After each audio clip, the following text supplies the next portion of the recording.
Thank you, Mr. Chairman. I guess I have a question for any of you to answer, and maybe I'll start with Mr. McCubbin. How does the stay of the enforcement and the testing and certification requirements on the retail and wholesale industry, how does that affect you, since you still could be liable under the Act by, like, attorney generals? Does the stay really help, or are you still worried about the liability under some other area of enforcement? Well, honestly, I'm not that worried because our products are so low risk and there are no lead in our products. So I'm not that worried, and I'm not testing currently. Mm-hmm. However, a lot of my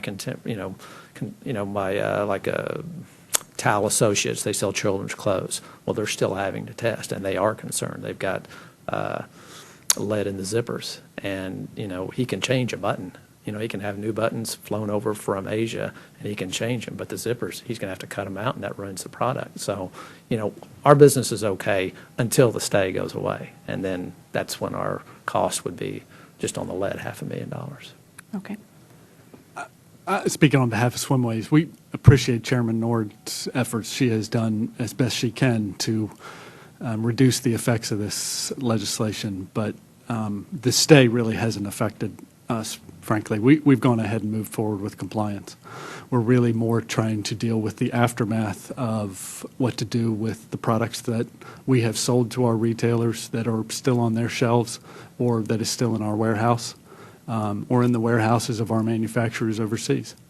Okay. Anybody else want to add anything? I mean, certainly from a resale standpoint, for us, it doesn't really affect us, because either way, we still have to comply on the sale side that all items are deemed safe. So our owners certainly are very concerned that they're complying, but have no way to really ensure that they are doing that. And the stay has kept me in business. I was going to shut down on February 10th of this year. Kept me in business until February 10th of next year. If it expires, I'm out of business. The thing that concerns me the most is that since it is a one-year stay, I'm not putting the money into my business that I would if I knew that I was going to be able to continue to grow my business. I'm not probably making the efforts that I would as far as on the wholesale side of selling my product and growing my business that I would if I knew that I was going to be able to keep operating. And I think I'm in a sort of a similar situation with Mr. McCubbin, simply because I work mostly in textiles. I've had to discontinue some products because those wholesalers won't provide me with a GCC because it's a bib that doesn't contain lead, so they're not going to test for it because it doesn't contain lead. And so I've dropped them because I want to have proven products. So it's affected me a little bit, but again, if it's not sort of re-upped, I'm done. So all of you are saying basically that if nothing changes in the law and the stay and the one-year moratorium runs out, that there's a possibility you could shut down your business. Absolutely. It's not only a possibility, it's a definite. You will. I can't afford $84,000 in testing when I make $4,500. And I thought, Mr. Chairman, the other comment that she just made was that she could be investing more money and adding to her product line and creating more opportunities and buying more products, but she's decided to hold back, and that's what we see a lot in our economy right now, especially during this recession time. People have money or are scared to invest, and so here we have one more thing that's causing concern for investment. I have another question for Mr. Vitone. Yes. You said that you took a step back because of this act. In taking a step back, what did you do?